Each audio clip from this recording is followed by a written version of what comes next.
लक्षात घ्या मला या ठिकाणी सजीवांची यादी 5 सांगायची आहे आणि या ठिकाणी निर्जीव 5 सांगायचे आहे.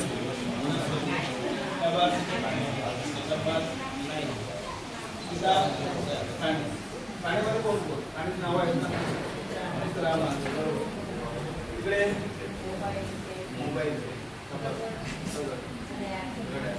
बरोबर आहे.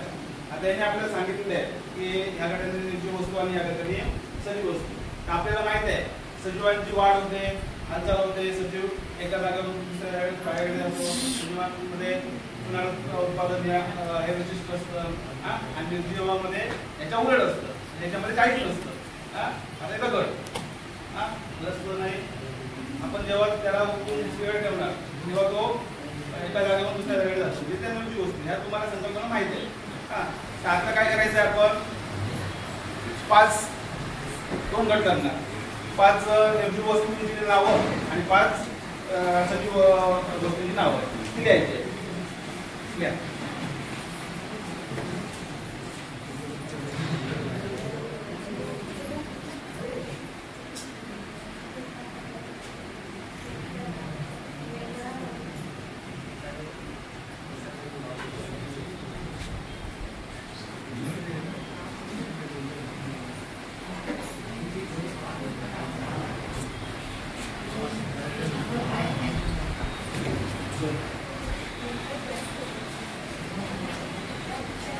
झालं हो गया. आता इथे बघा वाघ, झाड, बेडूक, बैल आणि मोर म्हणजे सजीव वस्तूंची नावं लिहिली आहेत. सुंदर छान. दगड, मोर, माणूस, वनस्पती, मासा. यामध्ये काय चुकलंय?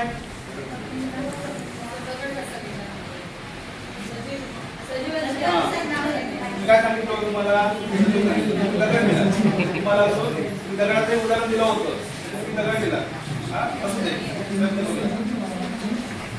वनस्पती, ससा, कासव, सूर्य, पोपट आणि चिमणी. सुंदर.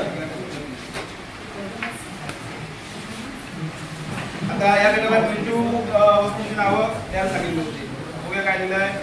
वही, दगड, फळा, ससा. ससा सजीव आहे, निर्जीव नाही. सजीव आहे ना.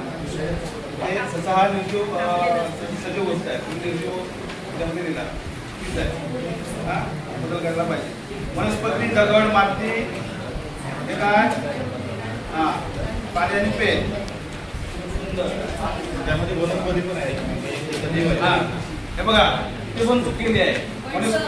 वनस्पती जोपर्यंत आपली वाढ होते तोपर्यंत सजीव. आता मेल्यानंतर त्याचं काय?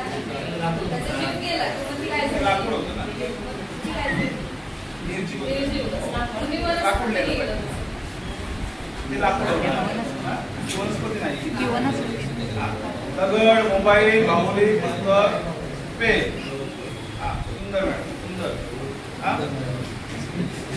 चांगला प्रयत्न केलेला आहे. आता त्यांच्या पुढे खेळात्मक आपण पद्धत वापरून काय करूया, सजीव आणि निर्जीव एक संकल्पना अजून दृढ करूया. आता काय करायचं आहे, सजीव आणि निर्जीव हे तुम्हाला माहिती आहे. सजीव म्हणजे कोण आणि निर्जीव म्हणजे कोण, गोष्टी या तुम्हाला परिसरात माहिती आहे. आता मी एक गोष्ट एका वस्तूचं नाव घेणार.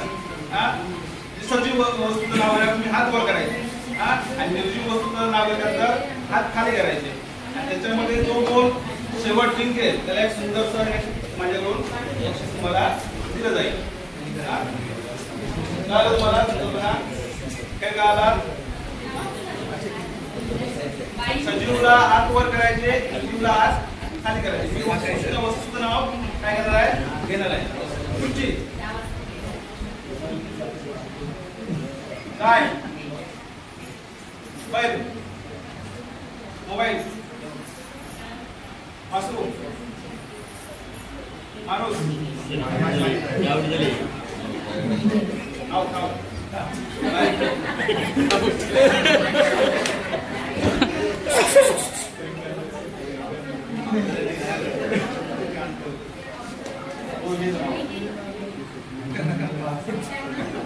खड्या, अष्टर, वही मुंगी कासव वनस्पती घड्याळ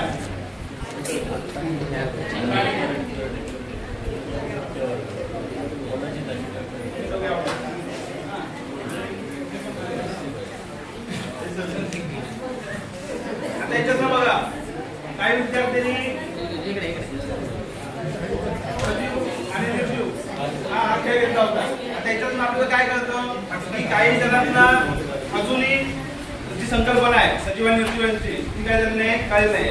म्हणजे याच्यातून आपल्याला काय झालं की तो विद्यार्थी कोणता आहे आणि कोणत्या विद्यार्थ्यांना कोणती संकल्पना कळली नाही हे आपल्याला निश्चित समजलं जातं. अशा प्रकारे हे खेळ आणि कृती अध्यापन पद्धत आम्ही या घटकासाठी वापरलेली आहे. धन्यवाद.